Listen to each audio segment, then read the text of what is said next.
Guess who's in Spain tonight? I am. Let's get it.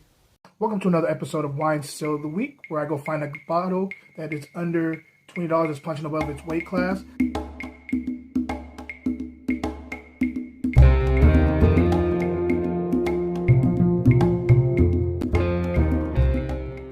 Hey, what is up, everybody? How's everybody doing today?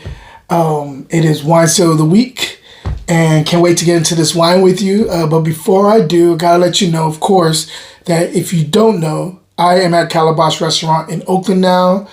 Every Thursday we have the wine bar open. But even if you go any other day, we do have you have access to getting the wines by the glass or by the bottle. Please go check it out. Go check me out on Thursdays. I would love the conversation. I would love the having a glass of wine with you guys, and you guys having some world class food while visiting. I'm telling you, the restaurant's amazing. It's Jamaican food, and I'm pairing all these different wines with all these different dishes. It's really, really cool. So come through and kick it. On top of that, Father's Day is coming up very, very soon. I want to let you know that along with my podcast that just ended, the first season just finished last week. Go check it out if you haven't. It's Drinking with Dads on YouTube, and also on any podcast platform that you use. You should be able to get it from there. I have dad apparel, dad gear. So if your father, if you want to gear dad something cool and unique, go to the store, go to the link in my bio if you're on Instagram, or you can go in fruitandglassgear.etsy.com and go check that out. I have some really good pieces there, and I'm going to have more of them probably in the next week. So go check that out. Get something really cool for your dad or your grandpa or anybody who you look at as a father figure. I think they'll enjoy it. Other than that, I think it's time to get into the wine, because that's what we're always here for. That's what I'm here for. Let's get some drinking going. Today we're in Spain, and we're talking about the Manadero Garnacha. This is 2018, so this has a little bit of age on it. 6 years to be exact. And Garnacha is the same thing as Grenache. So if you've ever heard Grenache, the grape of Grenache, it's the same thing as Garnacha. Garnacha tends to be a little bit more rustic, a little bit more, I would say, in my opinion, a little bit more masculine sometimes. Let's check this out, see what's going on here. This got 92 points from James Suckling, so that's interesting to me. That's one of those things that makes you want to see if it's really that good. I kind of want to test my palate against his, or not even test my palate. That's probably the wrong thing to say. I'm sorry. We're not in competition. He's way more credited than I am, but I do like to see where my palate is in comparison to his when it comes to certain quality wine. So let's check it out. On the nose. First thing that I get out of the nose is blueberries and spice. It's this really nice kind of like exotic spice going on here, and these really perfectly ripe blueberries here. I'm also getting raspberry here too. Let's swirl this one up, because this one seems a little bit, this seems like it's not giving me everything that it wants to give me.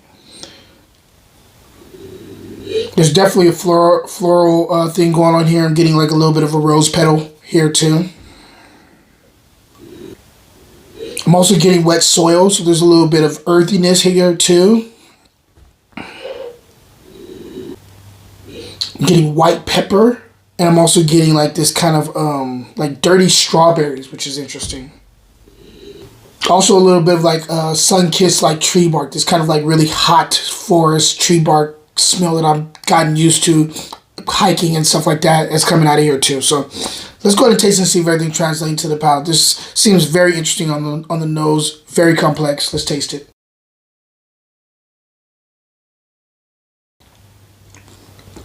Wow. This is very good.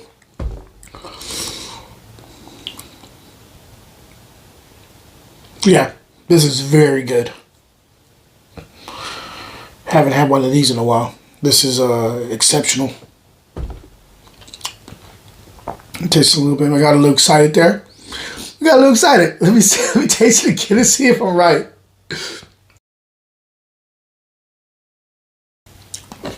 This is, yeah. All right, I'm gonna talk about this before I forget everything, because there's a lot going on. This is mad complex in the mid palate. The mouthfeel. Let's talk about structure first. The mouthfeel here, very velvet, very enticing here. seamless on the palate, in my opinion. Even though there's like little things that pop up as it goes down your tongue. That's some of the complexities I'm getting there. But all in all, very well contained wine. Acid is medium. Tannin is. This is very dry on the outside, but don't mistake that for tannin. The tannin here is probably about medium, bordering on medium plus there, because there is a little bit here. I'll get into that in a second. The weight here, I would say this is a medium plus, medium body to medium plus wine for red wine.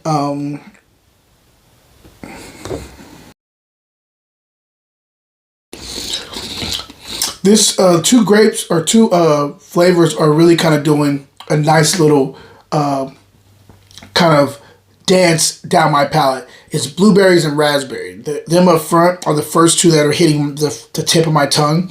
As it progresses down the palate, you get a little bit more of the earthy stuff. You get a little bit of the white pepper that I'm talking about, especially in the third quarter to finish. You're getting like a little bit more like kind of like this the soily soily kind of minerality in the third quarter too. There is a slight little dip between third and fourth, but it pops up really quick and takes on force as it goes down your throat.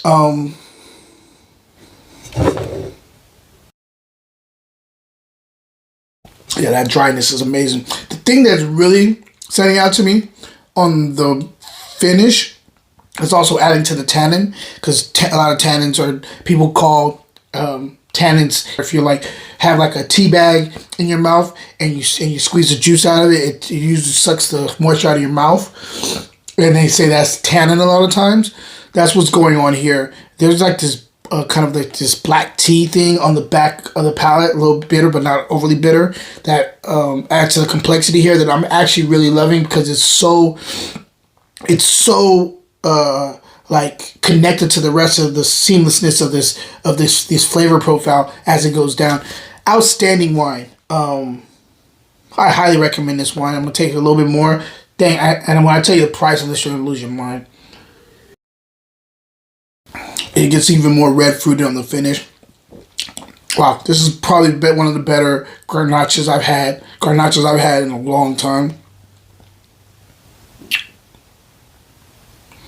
Yeah, okay, I'm going to go ahead and say it. So, if I'm scoring this wine Still of the Week will be right back. Books, and more books. I'm a publisher and writer, and if you love books as much as I do, go check out my website, grapesandsand.com. I love to share books, and I hope you guys enjoy. Cheers. Now back to the show.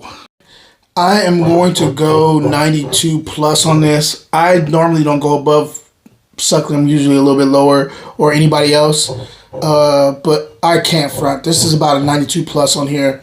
I'm just gonna go up. I'm gonna go 93. 93 points on this. This is outstanding, and I got this from Grocery Outlet. I got this for $3.99. I'm not joking. This wine is $3.99 at Grocery Outlet. So if you have a Grocery Outlet next to you and you can get your hands on this,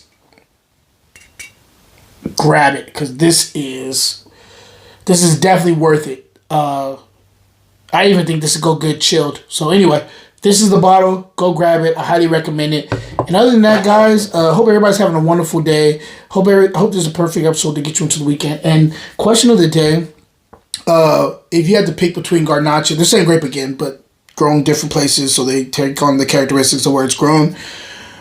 If you had to pick between California Grenache, I'm not going to go France, California Grenache versus Garnacha out of Spain, which way are you going? Until next time, guys, cheers.